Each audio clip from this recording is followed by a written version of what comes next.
Hi guys, Christopher is not here today. He's away to Marrakesh with his stunning family, and we have the fantastic John Heenan with us on the Business Hustle. We're going to get down to some nitty gritty about finance, all the stuff that people want to know about but don't want to ask about. It's going about how we can actually turn a business from a million to 2 million, possibly from 2 million to 3 million, from 3 million to 4, because John has, through his fulfillment services, has done that. And we also want to explore the pitfalls of when we get to a million or when we start to actually make some money, the pitfalls that actually, John, you've faced and you've experienced, and how you can use your wisdom today that actually put some red flags for people to look for in the future when they start to get a bit of traction, when they start a bit of cash, they get that green energy, as we all say. So, John, give us 30, 40 seconds, who you are, what you're doing, and then we could get stuck and I'll start grilling you. Okay, well, my name's John Heenan. My day job, I own a business called the Distribution Solutions. We're in the fulfillment business. We hold other people's goods, pick and pack and ship them. Over 20 years ago, I met a guy called Chuck Blakeman who had written a book called How Making Money is Killing Your Business. I thought that's interesting because I thought that was the whole point of business. Got to know the man, and he set up an organization called the 3 to 5 Club of how to build a business that not only gives you money but gives you time as well within a 3 to 5 year period. And so, because I needed that for myself. 20 years ago, the internet, well, this is 2025, so 20 years to 2005, I'm talking about in around about 2000, 2001, 2, 3. Just as the internet was starting off, we already were in the distribution business. TDS stood for Travel Distribution Service. We distributed travel brochures. One of our clients said we're going to put our brochure on a thing called a CD-ROM. I didn't even know what that was. And I thought, if that actually catches on, there'll be no brochures. So we looked at what have we got. And this is sort of, it ties into when you're saying, how do you go from 1 million to 2 million to 3 million? Sometimes you have to look and see, okay, the market's starting to move. And you've got to step back and look and see, well, what resource do we have? So back at that time, when we were in the brochure business, okay, so we had a warehouse with a forklift and with a man. I'm just not being sexist. But so the brochure business was a fair chance it was going to start going like this. And we had a very niche market. We basically had 100% of that travel brochure business. It was a lovely, simple little business. So we started looking and saying, what else could we do? And we started, if you think about it, the people who were our clients and who they knew. So I started talking to some of them and saying, look, this market's all changing. You know, what would you suggest? And this is something I think some of us are very afraid to do, is to go and talk to our clients. Yeah. And No doubt. just find out, because at the end of the day, your clients tend to know more about their business and where they're going than you do. So ask. And I started asking some of them, and through the jigs and the reels, we ended up getting some introductions, and we did kit promotions for Guinness and Coke. So basically, if Guinness were running a promotion for Jack Daniels, they'd have got us to make up 500 kits. And that kit was a box, and you put in the beer mats and all the paraphernalia relating to a Jack Daniels promotion that they would do in a pub. You'd make up the 500 kits, and let's say there was 10 reps. So they'd all call over their period of a week or 2 or 3 and take 50 boxes each, and away they would go and do the promotions, and that would be grand. And we did the same thing for Coke as well, different stuff. Then we started holding some of their marketing materials, and we started managing that process. Because one of the challenges for a lot of large organizations like that with a lot of marketing materials, when you had, sales director and a few sales managers and sales people, pardon me, somebody could have come in and lifted half the stuff, and somebody else was planning the promotion, and they're going to get the gear, and half of it's gone. So managing that whole process. So that's where that all started. So that was it was a challenge in that the brochure business was going to disappear. So what else can we do? And one of the things sometimes you have to look in your business is, what resources do you have? And are you getting the highest and the best use out of them? Now, the most important resource in your business is generally you. Okay. Where are you spending your time? That's an important thing to do. I'm not sure if you've ever done that. Say 8 o'clock in the morning, and every half hour, right? Just a quick note of what you did the previous half hour. Do that for a day, and look and see the amount of time you spend. I track it. Yeah, just to give you an idea. Same thing in your business. So what resources do you have? And this is one of the things that we've learned as we, started to go. Don't get me wrong, Henry. This was not a straight line. There was plenty of back It never is. flips and everything in the process. So we did some of the promotional kit and stuff. Started doing more stories and stuff for the marketing businesses. I met a guy in Dublin, and we ended up getting into the records management business. We managed to the banks here on behalf of a large American corporation. I mean, it's funny. One of the problems is I'm making the decision now where my business is on the basis of who I am, my experiences, stuff to date. I generally don't think about it, and have no idea of who I'm going to be and the relationships and whatever I'm going to have in a year or 2 years' time. And so we sort of project ourselves a year or two in the future as the person we actually are now. And we scare the life out of ourselves, because I'm doing 1 million. I want to do 3 million in 2 years' time. Who do I need to be in order to be able to? Yeah, because the person you are now, you're used to, if you're used to earning maybe 500,000 or 1 million, and you do have to become a different person. Can I get into sort of the nitty gritty of that? Thank you for telling us a bit of the background and where you guys are now. The tendency is, and I'm seeing this out and around, when you get a wee bit of liquid energy, cash in the bank, talk to us about how it's important not to get ahead of ourselves in regards to we turn an extra 100 grand or 200 grand, the car goes up, the office goes up. How can we be wise? What are the pillars of wisdom? Because you've been on the you've blew yourself up in the past, where you did make some financial decisions that. One of the challenges, when I look back, Henry, I always had a plan to make money. I didn't have a plan for what to do with it. So I kept meeting people who had a plan for what to do with my money. I got involved with the wrong people. Now, they're nice people and all the rest, but they're the wrong people for me. I should never got involved in some of the businesses and with some of the people that I did. That's just a fact. But the reason why I did, because I didn't have clear vision of where I was going and what I was trying to do. I just had this thing about, I need to make some money. I want to be a millionaire, and away I went. And we'll see what happens. And just kept going towards that. And that doesn't work. So then what happens is, because you're not clear on where you want to go, it's back to, one of the most important words in business is no.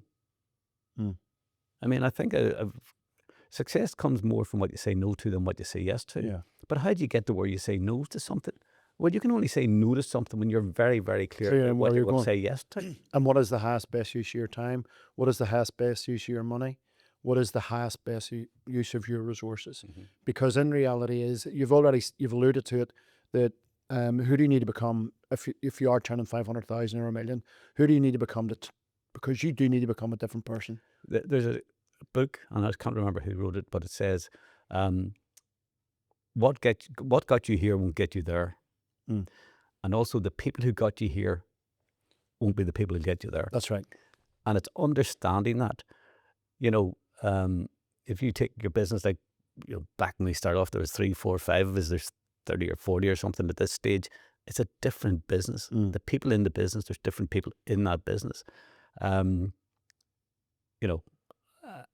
natural bent is more market-focused, entrepreneurial type. At a certain stage, I had to realize, get out of the road, John, because every business will need somebody who's a systems process person. Yeah. And that's when you start looking at the resources that you have and are you getting good use out of it. And then the bit comes about growing your business from 1 to 2 to 3 is, who's your target market? Because the type of client that got you going from there to here isn't the type of client that's going to get you from there to there. Yeah. And I remember years back doing this exercise. I had a partner in the business, he owned 20% of the business years back. And Loved him dearly. But he was bonkers. But anyway, I remember I asked him, how much do you need to earn so you go away and leave me alone? And he said 40,000 a year. I says, well, the tax, you need 60. So he was on 20%. So in order for me to give him £60,000 or pay him £60,000, that business would need to have made £300,000. Yeah. I think that year it made 52 or something. And I remember sitting with a bit of paper trying to figure out, how do you make £300,000? And I started going, £300,000. It's divided by 12 to start with. So monthly figure, you needed to make £25,000 a month. How do you make £25,000 a month? God, I have no idea. And then I went, okay. And this was just playing with a pen and paper, Henry. I then divided that by 500. So I was working on the basis, how many clients would we need that we could make £500 net profit off a month? And it came to 50. So 50 clients, if we had 50 clients and we made £500 net profit of each of them a month, that would make £25,000. Yeah. Okay. A really interesting thing happened whenever I did that. First of all, it made me look and see, okay, have we any clients that we make £500 a month off currently? Which you did. So I went and looked. Yes, we did. We had a couple we made 1,000 off. We had even one we made 2,500 off. Okay. So the magic in that was that it helped me identify who my target market was. So what does a client need to look like for us to make £500 a month off? So this is just roughly. Basically, they would needed to be shipping 200 to 300 orders a month to give for us to make that. And these are important figures. You have to work for our business. Yeah. Yeah, because there's guys that I knew, a good friend of actually both of ours, who was turning 500,000-600,000 for a couple of years, read all the books, done all the Tony Robbins stuff, and he says, Henry, I want to run £1 million company. I says, so, right, okay, so what does that look like? It ended up anyway, he did go after some of the big, I don't want to mention names on air, that he'd get into a very high-end chemist, which was locally, where he put this product into there, and he got he turned his £1 million company, but it put its lights out. Ended up having a stroke, heart attack, and ended up cancer in his face, purely down to stress. The reality is, but again, this is where you have to know who your target market is, because he was putting his first order into this particular organisation was 10 grand, and it was a 30-day Credit terms, yeah. Credit terms, but within 2 weeks it sold out. So they ordered 20,000, then they ordered 40,000, and within no time he was in the hole for about 120 grand with this one client, who then moved from 60 days to 90 days in regards to their credit terms. So therefore he went from a 5 grand overdraft to 50, and he never, and the banks obviously reined him in, and he had to end up getting a loan to pay and he ended up anyway. This is another thing. He had a handshake of an agreement where he had a portion in this particular business of product, which also went to the wall. And sometimes you have to be very, very clear what you wish for and what you plan for, and you have to be very, very.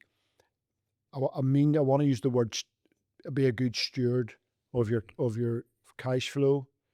I mean, cash is king. I mean, I know it's a cliche, cash is king, but I mean, the amount of businesses, which are good businesses, that go to the wall because they haven't got the cash. And one of the challenges is it takes money and it takes effort for growth. Growth, yeah.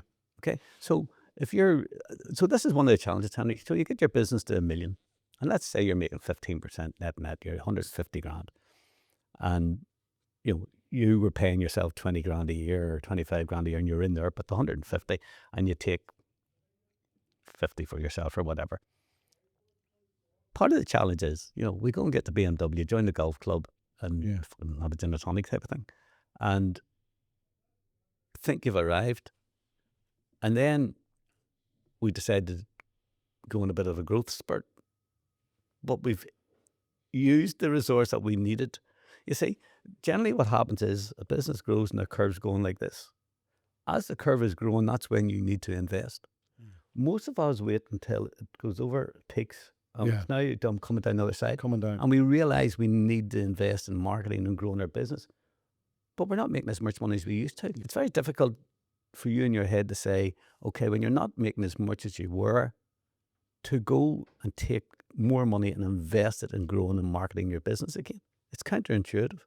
So you've got to do it whenever the business is heading up from this point before you get over the peak and come down the other side. But again, that's what's those 5 things they say that a CEO or a business owner should focus on in this order. Vision, cash, people, key business relationships, and learning.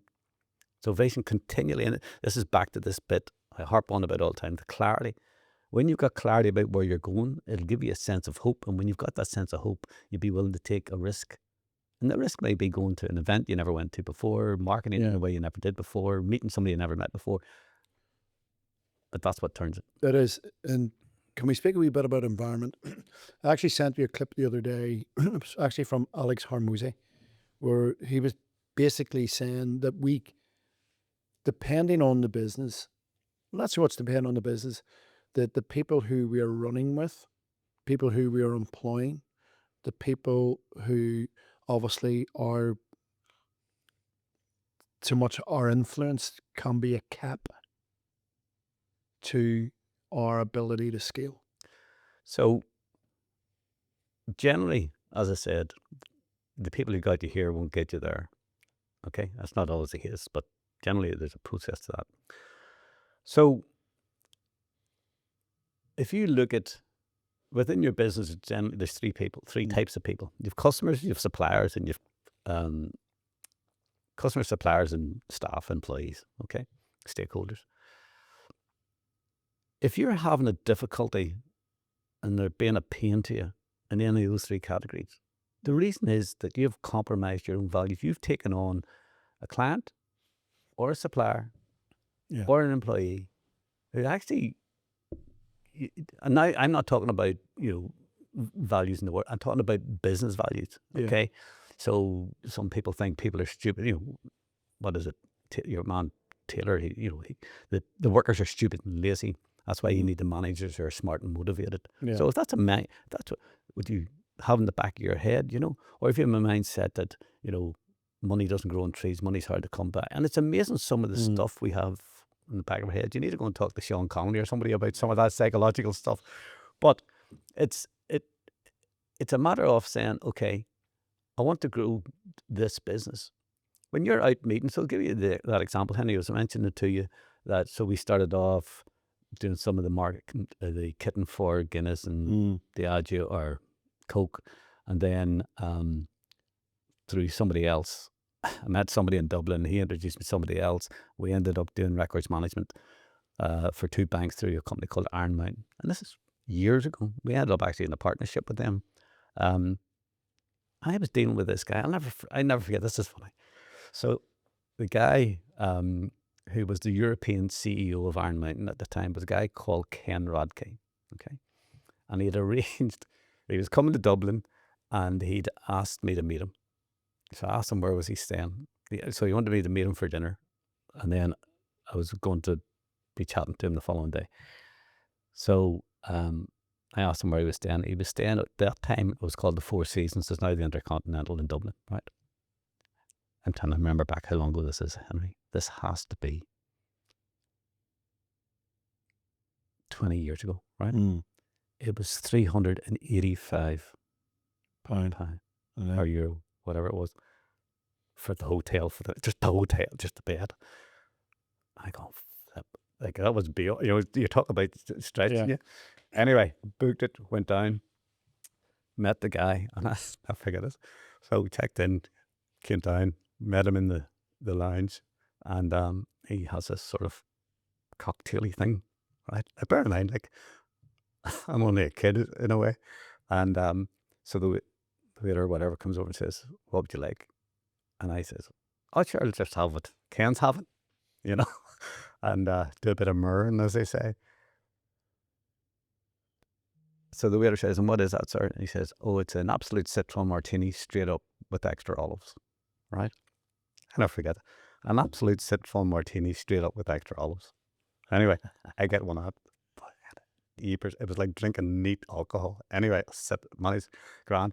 And I also remember then, about an hour later, Lionel Richie came in. He was over for something, whatever. But anyway, but that was a real stretch, and that's what I'm saying, the environment. So anyway, we ended up doing great, having a great partnership, and that man, I mean, I'd only a handshake with him, and he honoured it.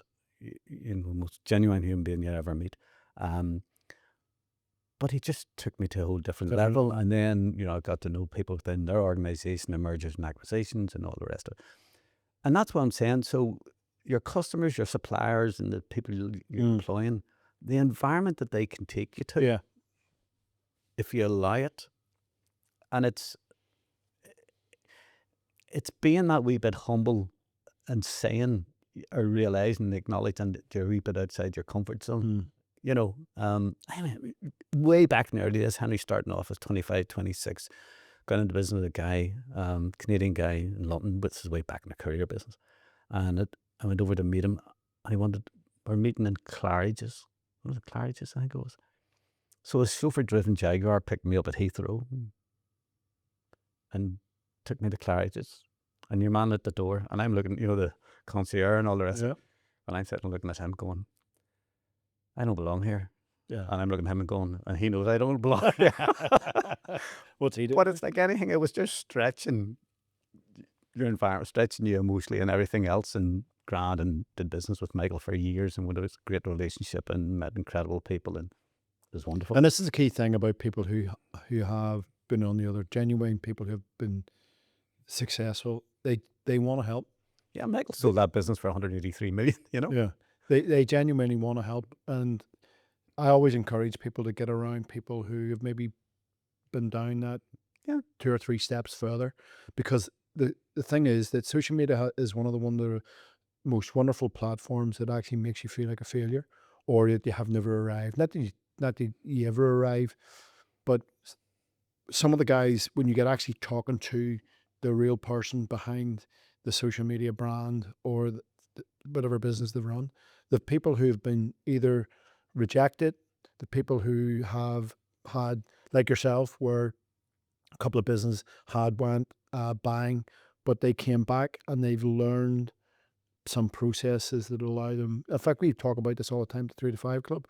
What are the 1 or 2 things that allows me not to make that either mistake again, or put a process in that allows me to use the experience? And I think a lot of people don't, they see rejection or a real bad fall in business as something that is in their past and they need to move on. Whereas my thinking is, let's pick the bones get value out of the experience. Pick the bones out of whatever was there. Learn from the things that you probably should never do again, but take the experiences of how you got there. And we were talking about this morning, is that people tend to go, I got my business to success and it blew up.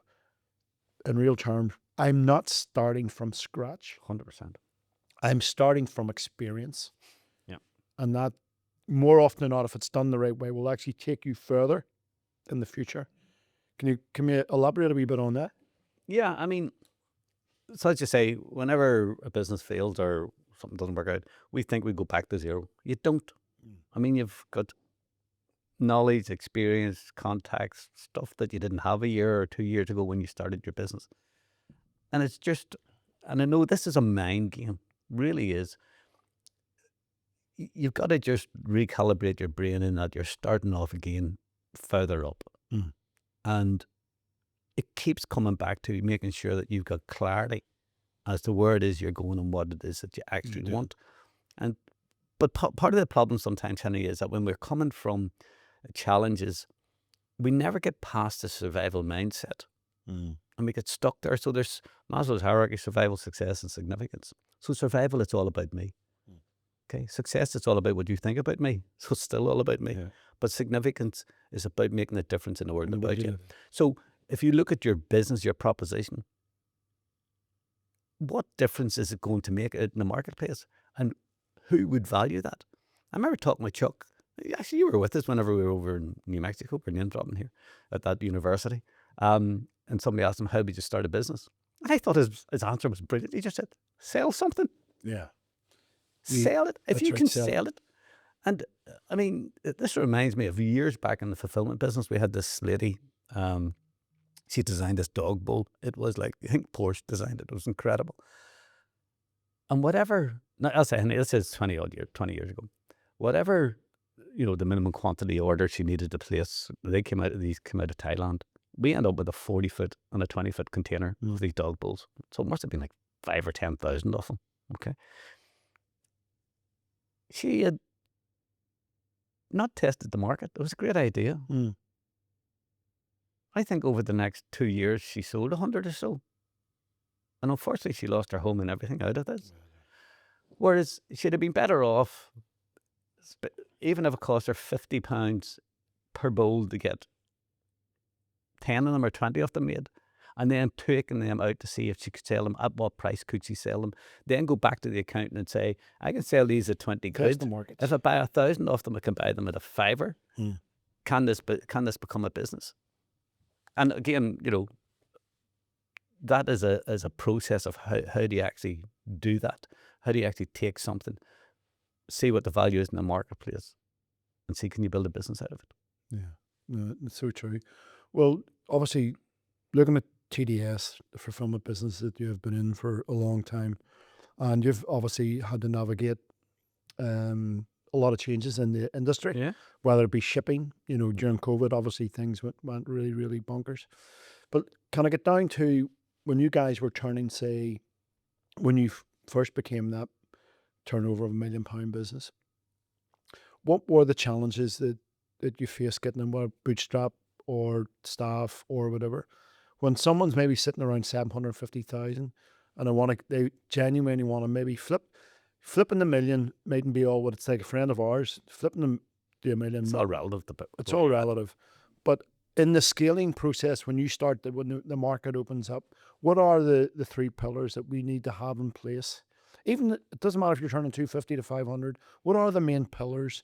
Would we need to take a waypoint and go, here we are, we've got a bit of resource, we have the opportunity to scale? Okay.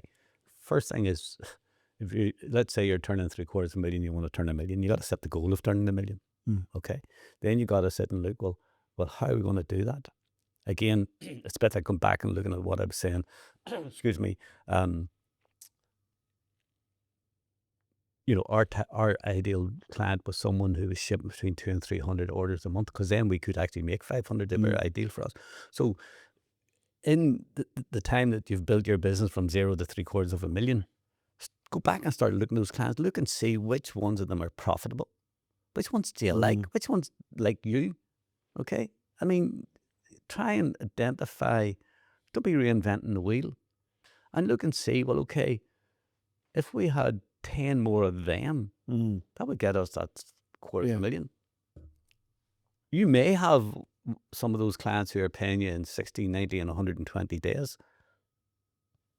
If you haven't got the funds in place to finance that, that's right. You don't be going down that route. Don't be going down that route. So again, sitting down and engaging, getting your client to actually look at the cash flow. As I said, cash is absolutely key. And it depends, are you marketing a product or are you marketing a service? Service, yeah. I mean, we have clients that we're dealing with currently, bringing in a particular range of products in the States.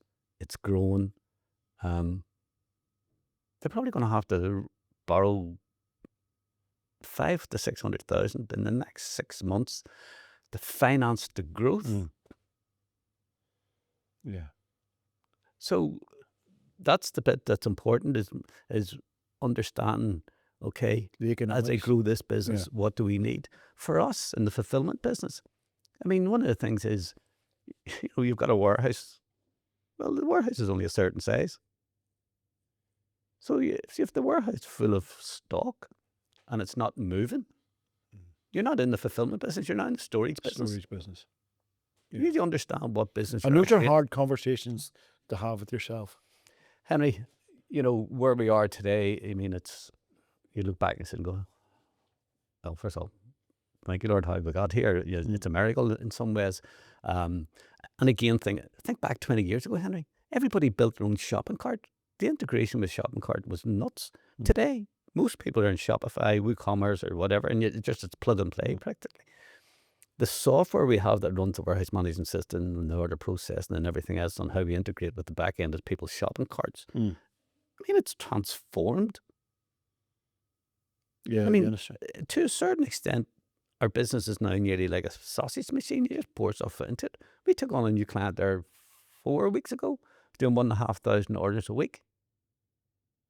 It just worked. I mean, Yeah, we couldn't have done that even 5 years ago. that's right. Yeah, It was 3 years ago we realised now we had developed our own software over the years, you know, but it was falling over. There'd been that many bits bolted onto it.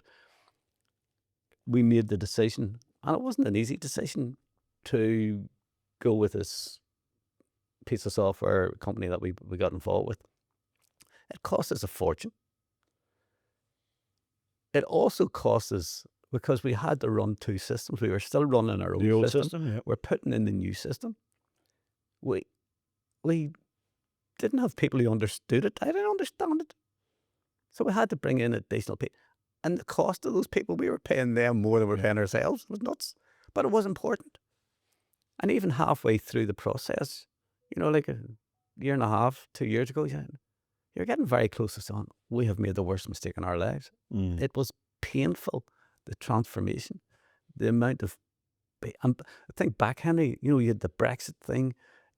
You couldn't get staff. It was just chaotic. Yeah. In a way, it was chaotic. And that's why, you know, being very clear about where you want to go. Just to finish off that, the software, you couldn't go back now, Henry. because I obviously am familiar with your business now. Whereas the added pain that you suffered, the added cost of not just the software but the manpower, is now because you had to look in. This is what it looks like in the future, and you couldn't have scaled that business, the fulfillment business, with the current software. Not in the slightest.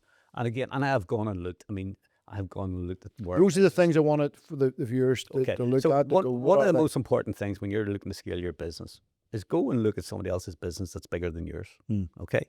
Now, if you're in that competitive type market, then maybe you have to go somewhere else. And I'll give you an example. So we had a lot of clients in the States, and I spent a lot of time out in the States. Every time I went somewhere, so let's say I was going to North Carolina, I had to go on Google and looked North Carolina, Raleigh, Durham, and North Carolina, and looked for a fulfillment company and found 1 or 2. I rang them up, always asked for the business owner or the VP of sales. The sales guy will always talk to you. And I just say, hi, my name is John Heenan. I'm from Belfast in Ireland. We do the same as you. I'm going to be out your way. Could I call in and say hello? I've never had anybody say no. And I have had some of the most incredible experience. I learnt fascinating stuff. I remember going to see a company who did all the fulfillment for Ford and all the motor companies. Because in the States, if you bought a Ford Escort or equivalent, whatever it is out there, they sent you a T-shirt if you bought something else. And actually at that time, Ford owned Aston Martin. And if you bought an Aston Martin, you could get either a Rolex watch or a golf bag with 3 initials in gold with diamonds in it. Wow. Right? But just the way they laid out the warehouse and stuff, I mean, stuff that I learned was fascinating. So that's one of the other things. Whatever you are doing, okay, there's somebody somewhere ahead of you. Yeah. And it should be in some other country. Lift the phone, engage with them. No, sorry, man, I left the phone. So let's sort of bring this to a wrap. We've looked at cash flow is king in regards to cash flow to make your business obviously work. One of the other things we talked about when we're looking to scale, obviously you need to have the resources. You need to have obviously the cash king part of it. You need to have the person, and you potentially need to have obviously processes or software in there that makes that happen. So when you moved from, say, you brought this new software on, painful, but we're now rocking it because it does so much more than It's incredible. invoicing and stuff like that, and stock taking and all that good stuff. To wrap this up, if you were to look down the lens and say, here are the three things, or the three or four, whatever you come up with, that's taken you from obviously from scratch to there. What are the three pillars in the scaling process, John, that you need to look at to have in place that doesn't, because you've been on the other side, you've been in flames, so before, that allows someone the opportunity Okay. to grow. Well, the first thing is you need to spend time and get a vision for where you're Yeah. going. Okay. What's it going to look like? Get an image. You know, Einstein said imagination is much more powerful than knowledge. You've got to use your imagination to visualize what's this thing going to look like. Okay. And spend time and get Yeah. real clarity on that. So if your business, if let's say you're doing currently 500,000, you want to get to 1 million, what's your business going to look like at 1 million? What do you think it needs to look like? What other people, what other processes? You see, we just think, okay, I want to go from 500,000 to 1 million, and we'll just build sales. But you need to think, what's it need to look like? Do you need other software? Does your processes and systems you currently have, will they cater with a business that's double that? Will you need more people? Will you need better people? You know, are you going to need like we never had, inverted commas, an IT person. We had an external person. If we hadn't have had an internal person, we'd have never got this thing to where we got it to. Finance, if we you know, I'd work things out in the back of a fag packet type of thing, you know, I'll be grand, we'll go. You can't do that. You can't do that today. I mean, so it's realizing that you've got to grow up. If you want your business to grow up, you need to grow up too. This, which is probably the first thing. 100%. You know, as I say, we went from sort of 4, 5, 6 people to 40 odd people in a relatively short period of time. It became a different business, and getting to understand that. So one, clarity about where you're going. What do you want it to look like? Okay. Second, look at where you've been and who you've got. Who do you want as your target market? What type of clients do you actually want? And for instance, we've got very particular, and I find this very hard, by the way. My natural bent is I want to help people, and startups and all the rest of it. We're not really useful to startups unless they've got a your business is not. Yeah, and unless someone, like for instance, we've taken on a new client from Australia. They're a PLC out in Australia. They're coming with new product. They've put a huge marketing campaign together, and it'll go from here to here. We've taken on another new client out of Singapore. I mean, fascinating business, and they're going to go from, they're just starting off, and I think it's like 400 orders a month. It'll be at 4,000 this time next year. Yeah, because of the resource they have and what they're going to do with it. In place. And I'd have been back in the early days. I mean, you'd have taken on anybody, and that's the bit you need to look at. I look back at the clients, some of the people that I took on, and I should never have taken them on. But I sort of wanted to help. I want to be nice. I don't know, whatever. Sometimes you have to be a wee bit tough. So look at your business and see what are the ideal clients, because don't be filling your business with clients that you don't like and you can't make money from, because you can turn 100, you can turn 1 million, you can turn 100 million and not make any money. Yeah. Okay. So make sure that the type of client that you're going after is who you want. And the other thing then is on that, whenever you get really clear as to who exactly is your target market, okay, and who you're looking for, it's much easier for people to help you. Yeah. If I said to you, Henry, I'm looking for somebody who's in e-commerce and sells online. Who comes to mind? Nobody. I'm looking for someone who sells a product at least £100. They're doing ready. They're turning at least 2 million. 2 million. Yeah. I'm starting to. So you're you may say to me, really John, I know nobody, but I'm making it easier for you to tell me no. You need a good no or a good yes. The maybes are going to bleed you to death. Yeah, that's right. So clarity around that, and then you can actually start to see, okay, and one of the best things to do, look at your existing clients. If you haven't And if you don't spend time, you haven't built a relationship, go and start doing that now.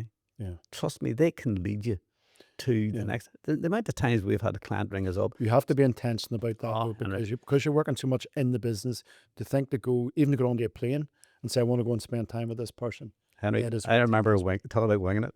Again, this is years back. We had, back in the early days of e-cigarettes when they just started off, we took a client on to Denmark and they went, I mean, we were doing 3,300 orders a day, right? It was bonkers. Oh, yeah. Now it imploded for the guys, but that's okay, another story. But in the process of that, I got introduced or came across somebody and they were based in Fort Lauderdale in Miami. And I remember ringing the lady up and saying, I'm actually going to be out here in Miami in about 4 weeks' time. Would you be there if I could call in? She says, that'd be great, thanks. Put the phone down.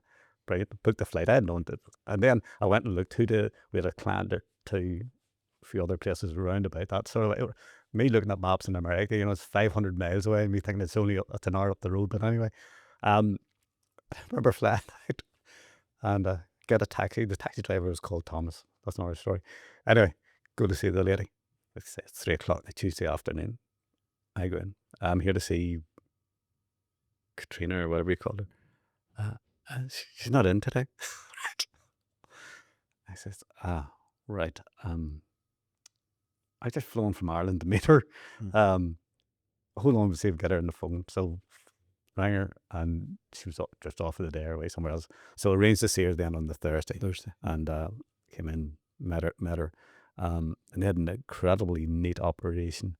And I learnt an awful lot about how they laid things out just for that specific e-cigarette business was fascinating. Never got her as a client, but great conversation. And it's funny, then I went and saw a couple of other people came back up to New Jersey and met another guy, and through him ended up guys who did what do you call that? Beard brand and all that type of stuff, So you just sometimes have to keep the faith and keep commit. You have to commit. So to finish off, we need to sit down, take the time to see what it looks like, the future. You need to do a review of where you are, the clients who are actually working now, the cash resources you need to actually scale.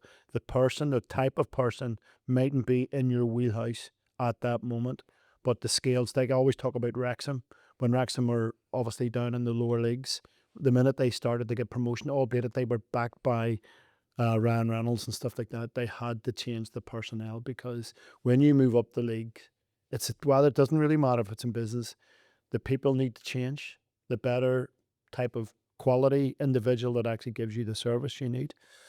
And most importantly for me is that, what do you look like 100%.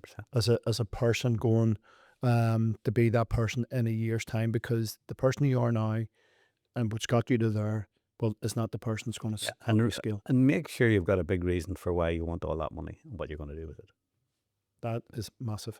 Guys, if you want to get know more about John, contact John through LinkedIn and send a connection, and John will gladly connect with you, or check out 3 to 5 Club here in Ireland, and maybe come to one of the sessions and just see for yourself on how you can actually not just scale your business, because you can't scale your business beyond how you scale yourself. Guys, thank you from the Business Hustle, from me, Henry McCrory, and John Heenan, thank you.